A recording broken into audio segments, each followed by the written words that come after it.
Hello and welcome to Sriram's IAS. So today we'll be discussing about information, and as it is rightly said that information is the oxygen of democracy. Just like oxygen keeps us alive, right? In a similar way, information keeps democracy alive, and without it citizen cannot question, understand or participate in how the government actually work. तो आज के lecture में हम discuss करेंगे एक काफ़ी important and most powerful right के बारे में, and that is basically right to information act 2005। क्योंकि हाल ही ये 20 ईयर्स कंप्लीट किया है, तो हमने अब तक एज सच आरटीआई की मदद से कितने हद तक सिटीजन को एम्पावर किया है, how for it have strengthen the democracy, कितने हद तक डेमोक्रेसी हमारा मजबूत रहा है इसकी वजह से। And eight the same time हम इस पर भी डिस्कशन करेंगे दैट क्या चैलेंजेस रहे हैं और इसे कैसे हम एज सच इन चैलेंजेस को मिटिगेट कर सकते हैं, क्या सॉल्यूशन होगा।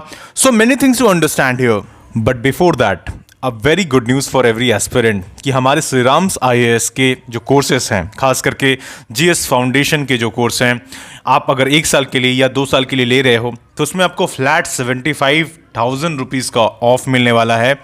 फेस्टिवल सीजन चल रहा है, अभी दिवाली का धमाका ऑफर है और 15 अक्टूबर से लेकर 19 अक्टूबर तक आपको ये ऑफर मिलेगा।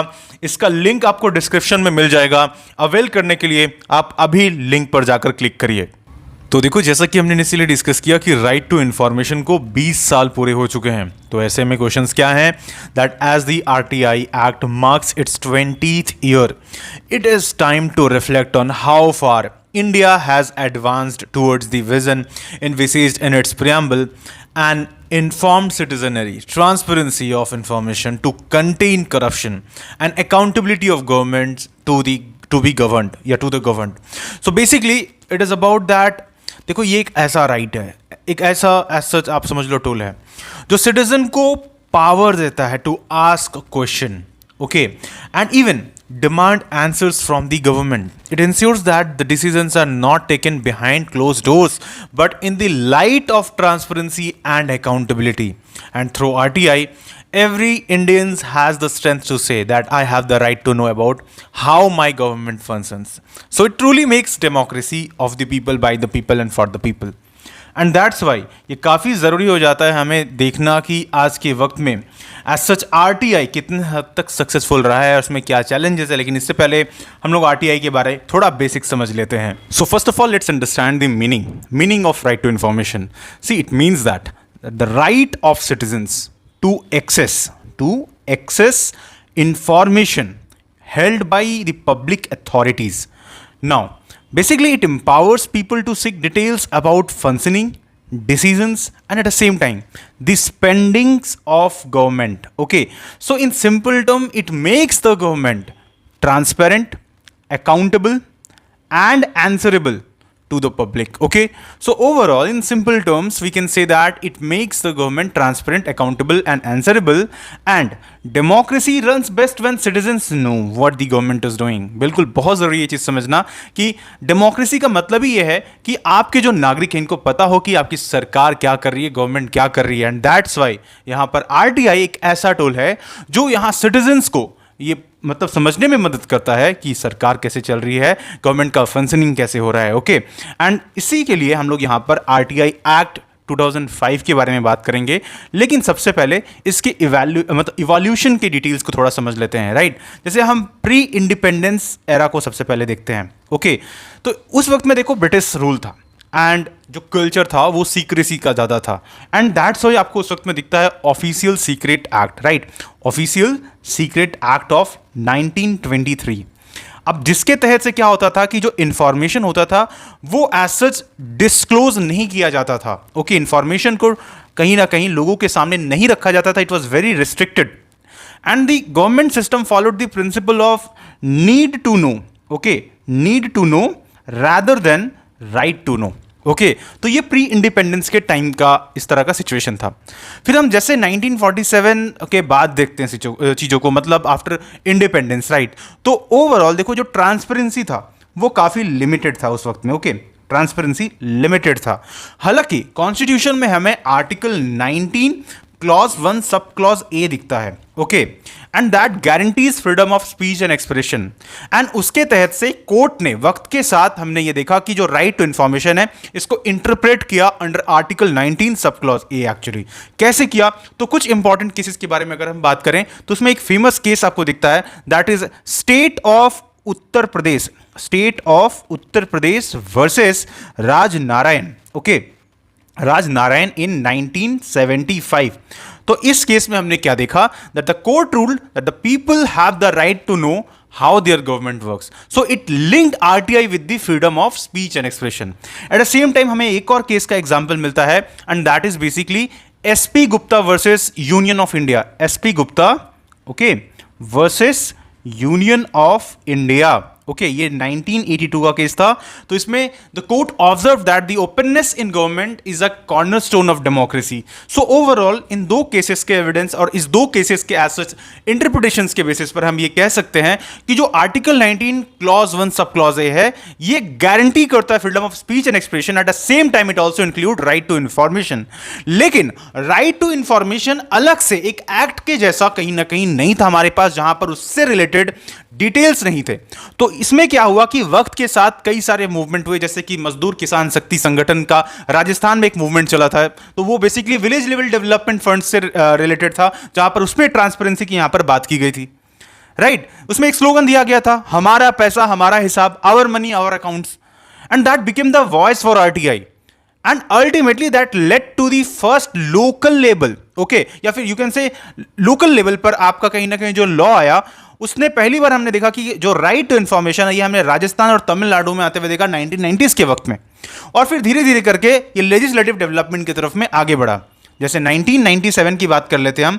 1997 में क्या होता है कि press council of India under justice PV Sawant, इन्होंने ड्राफ्ट किया, क्या था, freedom of, that is freedom of information, freedom of information bill.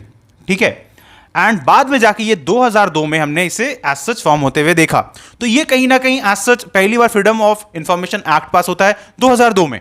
Okay, and बाद में आफ्टर यूपीए गवर्नमेंट हम क्या देखते हैं कि अराउंड 2005 के आसपास right to information act enact होता है। ओके, तो अब क्वेश्चन उठता है कि राइट टू इंफॉर्मेशन एक्ट क्या था, तो चलो इसे थोड़ा हम देख लेते हैं। तो देखो, राइट टू इंफॉर्मेशन एक्ट 2005 ये इनैक्ट होता है ऑन 12 अक्टूबर 2005। ठीक है, एंड इसके जो की फीचर्स रहते हैं इसमें क्या है, it covers central, state and local government and their institutions at the same time. Okay, and यहां पर आपको दिखेगा that citizen can request information in writing और electronically, at the same time information must be provided within 30 days। Okay, और urgent cases में 48 hours तक का भी यहां पर प्रावधान है। एंड इन केस, अभी देखो यहां पर क्या है कि for that public authority must appoint the public information officer PIO, और जो ये आपको इंफॉर्मेशन प्रोवाइड करते हैं, if you are not satisfied by that तो you can appeal to state information commissioner और सेंट्रल इंफॉर्मेशन कमिश्नर। ओके, तो ये कुछ इंपॉर्टेंट चीजें हैं, लेकिन इसमें कुछ एग्जेम्पशंस भी रहते हैं, जैसे कि information that are affecting the national security, personal data और those covered under official secrets act, उसको कहीं ना कहीं एग्जेम्पशन यहां पर दिया गया है। ओके, एंड इसमें देखो 2019 में एक अमेंडमेंट भी आया था with respect to the service condition, जहां पे कुछ चेंजेस किए गए थे इसमें, specifically of information commissioners, and that basically giving the central government more control, जिसके लिए बाद में उस वक्त में क्रिटिसिज्म भी हुआ था बहुत ज्यादा। ओके, तो ओवरऑल जो इंपॉर्टेंस के बारे में हम बात करते हैं आरटीआई की, तो it strengthens the democracy and accountability, it empowers citizen to as such questions the governance process, and governance process में अकाउंटेबिलिटी, ट्रांसपेरेंसी एंड आंसरेबिलिटी लेकर आता है ये। It promotes transparency in public administration, enhance trust between the government and the citizens। तो overall इससे होता क्या है कि जो ओवरऑल गवर्नेंस प्रोसेस है ये तो स्ट्रीमलाइन होता ही होता है, एंड लोग जुड़ते हैं गवर्नेंस के प्रोसेस से। ठीक है, तो ये कहीं ना कहीं काफी वाइटल टूल है एज सच गवर्नेंस के प्रोसेस के लिए। ओके, एंड एक काफी इंपॉर्टेंट राइट है सिटीजन का। एंड टू अंडरस्टैंड कि how this system work basically, तो यहां पर एक डायग्राम है which you can basically see here, जहां पर आप देख सकते हो कि citizen first of all submits a new request. Here what happens that the process begins when a citizen submits a new RTI request either online और offline, and this request is received by the nodal officer then. Okay, so basically of the concerned department. After that what happened, that the nodal officer is the central point of contact who decides the next course of action based on the as such content of the request. Okay, so they have as such the four possible action to later. जैसे कि क्या क्या है, पहला है that they can forward request to the concerned PIO, they can transfer the request to other PA, and then supporting document required for as such applicant, and then return as such to applicants. तो इस तरीके के इनके पास overall चार as such यहाँ पर options होते हैं. Okay, so in short citizen से nodal officer, then it get forward और basically get transfer, right? Or many time it required certain documents. Okay, so ultimately this is how your request is as such made for RTI. So overall देखो यहां पर जो nodal officer है ये क्या करते हैं, he act as a coordinating link between the citizen and the public authorities that ensures that the RTI request reaches the correct person और department and that the process remains efficient and transparent at the same time. So overall, this structured system ensures proper handling and timely response to RTI request, promoting overall transparency, accountability in governance process. Okay, तो that's why RTI के ऊपर में कई बार आपका ऐसा questions रहता है, अब रहता ही है यहाँ पर. अब क्या होता है कि कई सारे मेजर चैलेंजेस भी हैं यहाँ पर, ठीक है, कुछ प्रॉब्लम्स भी है जिसे हमें डिस्कस करना जरूरी है क्योंकि आरटीआई से रिलेटेड काफी सारे आज के वक्त में प्रॉब्लम्स आ रहे हैं.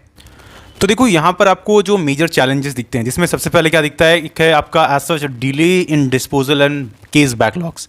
मतलब ओवरऑल जो इंस्टीट्यूशनल बैकलॉग्स है और डिलेड एडजुडिकेशन है वो बहुत यहाँ पर एक बड़ा चैलेंज है. That means RTI law requires information to be given in 30 days. अभी हमने ये चीज़ देखा. But when information is denied or delayed, citizens file appeals with information commissions. However, due to staff shortages, एक बहुत बड़ा कारण है, vacancies, increasing number of appeals, many cases take months or even years to be heard. Okay, साल लग जाते हैं, महीने बीत जाते हैं, लेकिन कई बार आपका एज सच वहाँ से मतलब जो आपने अपील किया है उसका कोई आंसर नहीं आता है. इसके एग्जाम्पल्स हैं हमारे पास. बिकॉज एज पर 2025 रिपोर्ट मतलब over 4 lakh RTI appeals are pending across India. States like Maharashtra, Uttar Pradesh, Karnataka, some appeals are pending for more than 1 year even. Okay, so overall इसका इम्पैक्ट क्या होता है, citizens lose faith in the system. The government officers feels no urgency to respond quickly in that case. तो overall इसका impact जो है ना वो ट्रस्ट का इरोजन है, एक बहुत बड़ा दिक्कत है, राइट? तो गवर्नेंस के प्रोसेस से लोगों का भरोसा उठ जाता है, तो ये एक दिक्कत है. सेकेंडली यहाँ पर अगर हम देखें तो weekend autonomy of information commissions. Again यहाँ पर अभी हमने बात किया RTI अमेंडमेंट एक्ट 2019 के बारे में. It changed how the chief information commissioner and the state information commissioners are appointed and paid. Okay, इससे पहले 5 years and salaries were fixed by law, but now the central government decides their terms and pay. So overall जो independence है उसको reduce कर दिया गया है, ऐसा यहाँ पर कहीं ना कहीं कहा जाता है. और इसके examples हमें दिखते हैं again, right? Examples like the amendment allow the government to control commissioners through financial or service decisions, and this make it difficult for them to issue overall strong order against the powerful ministers many time. So इससे हो क्या आ रहा है कि मतलब जो transparency है, accountability है, वो कहीं ना कहीं इंश्योर नहीं हो पा रहा है as such, right? Again conflict between RTI and privacy. So basically देखो एक एक्ट आया था and that was basically digital personal data protection act, DPA 2023 का था. It introduced basically stricter privacy norms and it allows the government to deny information that involves the personal data even if it relates to the public officials, right? So this creates a conflict basically between the citizens' right to know and individuals' right to privacy. ये एक बड़ा यहाँ पर कहीं ना कहीं deadlock बना देता था. So इससे पहले क्या होता था that RTI was used to get details about the assets and income of public servants many time or marks of the let's say competitive exams. Now the authority can deny such request. Specifically जब बात privacy के respect में आता है, इससे भी क्या impact हमें देखने को मिलेगा, the transparency basically is reduced and officials may use privacy law as an excuse to hide corruption many time. ये एक दिक्कत है. At the same time recently threats, violence, harassment के केसेस ना RTI एक्टिविस्ट के ऊपर में बहुत बढ़ते हुए देखे. जैसे 2025 का एक केस सामने आया था, लाइक एक 55-year-old RTI एक्टिविस्ट गुजरात के थे. He was found like he was murdered and after filing corruption complaints. कुछ एग्जाम्पल्स है इसके, right? Like according to Commonwealth Human Right as such initiatives, okay, more than 90 RTI user have been killed since 2005, right? और इसका impact बहुत बड़ा, that people fear filing RTI application in that case. तो इस तरह के कुछ प्रॉब्लम्स हैं, चैलेंजेस हैं. ओके, इंस्टीट्यूशनल वैकेंसीज बहुत बड़ा एक मतलब चैलेंज क्रिएट करता है. ओके कई सारे जब हम इंफॉर्मेशन कमीशन को देखते हैं, चाहे बात सेंट्रल की करो स्टेट की करो, they have not appointed the chief commissioners और members for months and without a full bench appeals pile up and hearing slows down drastically. And ये हमें एग्जाम्पल्स 2024 में भी देखने को मिला, झारखंड और त्रिपुरा में information commissions were not functional for 6 months and इससे क्या हुआ कि बैकलॉग्स बढ़ते चले गए, राइट। तो ओवरऑल देखो जो सिस्टम है ये इनएफेक्टिव बन जाता है and decisions are delayed in that case, accountability weak हो जाता है, राइट। तो ये कुछ मेजर प्रॉब्लम्स है। इसके अलावा कई और ऐसे छोटे छोटे मतलब इशूज़ हैं, जैसे कि पब्लिक अवेयरनेस के रिस्पेक्ट में देख लो, लोग आज भी कहीं ना कहीं बहुत अच्छे से अवेयर नहीं है कि सच आरटीआई फाइल कैसे किया जाता है। तो इस तरह की मतलब जो अवेयरनेस चीज़ें मतलब वो कम है आज के वक्त में कंट्री में। कई बार हम देखते हैं मतलब स्पेसिफिकली रूरल एरिया में देख लो तो वहाँ पर लोगों के पास में डिजिटल लिटरेसी नहीं है, तो उतना लोग नहीं जानते इसके बारे में एज सच। तो जो पब्लिक पार्टिसिपेशन है गवर्नेंस का वो कहीं ना कहीं कमते हुए हमें दिखता है इसकी वजह से। एंड अल्टीमेटली होता क्या, करप्शन यहाँ पर हमें ओवरऑल बढ़ जाता है इसमें, राइट। तो ये कुछ मेजर चैलेंजेस हैं। तो ओवरऑल देखो इसका मतलब आंसर क्या हो सकता है, मतलब इसका ये जब हम बात कर सकते हैं ऐसा सोल्यूशन के रेस्पेक्ट में, तो यहाँ पर क्या हो सकता है। देखो रिफॉर्म्स की जरूरत है आज के वक्त में, नो डाउट अबाउट दैट। खास करके we need to strengthen the information commission specifically structure के रेस्पेक्ट में एंड अपॉइंटमेंट के रेस्पेक्ट में जब हम बात करते हैं यहाँ पर, उसमें कहीं ना कहीं हमें सुधार लाने की जरूरत है, right. Specifically with respect to time bound process, transparent as such working, ये सब चीज़ कहीं ना कहीं हमें ध्यान देने की ज़रूरत है। We need to establish performance benchmark, okay, ताकि एज सच यहाँ पर एफिशिएंटली जो केस के बैकलॉग्स है वो यहाँ पर ड्रास्टिकली रिड्यूस हो। We need to integrate technology here, like AI chatbots को इंक्लूड किया जा सकता है, राइट। ऑटोमेटेड असिस्टेंस प्रोवाइड किया जा सकता है सिटीजन्स को, okay. And integrating RTI portals with DigiLockers and real-time tracking can improve the as such or improve the access and monitoring of the request also. Okay. At the same time, we need to protect the RTI activist. We need to fully implement the Whistleblower Protection Act of 2014. Okay. तो ये कुछ important aspect है यहाँ पर, right. So overall देखो करीब करीब आप समझ लो कि 20 साल हो गया है इस एक्ट को, लेकिन अभी भी यहाँ पर कुछ प्रॉब्लम्स है, स्ट्रक्चरल मतलब ऐसा इशूज़ हैं, तो उसको यहाँ पर कहीं ना कहीं हमें इम्प्रूव करने की ज़रूरत है। वैकेंसीज के रिस्पेक्ट में हो या फिर एक्सेसिव डिलेज के रिस्पेक्ट में हो, ऑटोनॉमी के रिस्पेक्ट में हो, थ्रेट्स हो एक्टिविस्ट के ऊपर में, तो यहाँ पर इन सारी चीज़ों पर अगर एज सच वर्क किया जाए तो नो डाउट हम इस ओवरऑल बहुत अच्छा ये टूल है गवर्नेंस के रिस्पेक्ट में, तो इसको इम्प्रूव करके कहीं ना कहीं गुड गवर्नेंस को इंश्योर किया जा सकता है, राइट। और लोगों को जोड़ा जा सकता है सर बेसिकली किसके रिस्पेक्ट में, तो गवर्नेंस के साथ में एज सच, राइट। तो जो ओवरऑल लार्ज स्केल में इंक्लूसिविटी की जब हम बात करते हैं, जहाँ पर गवर्नेंस के साथ में लोगों को जोड़ने की बात करते हैं, तो नो डाउट RTI काफ़ी अच्छा टूल है, राइट।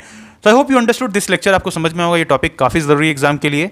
एंड अगर किसी भी किस्म का डाउट है आप मुझे कमेंट सेक्शन पर पूछ सकते हो, और इसी तरह के और वीडियोज़ के लिए डू सब्सक्राइब टू श्रीराम्स IAS। मिलते हैं अगले लेक्चर में। जय हिंद।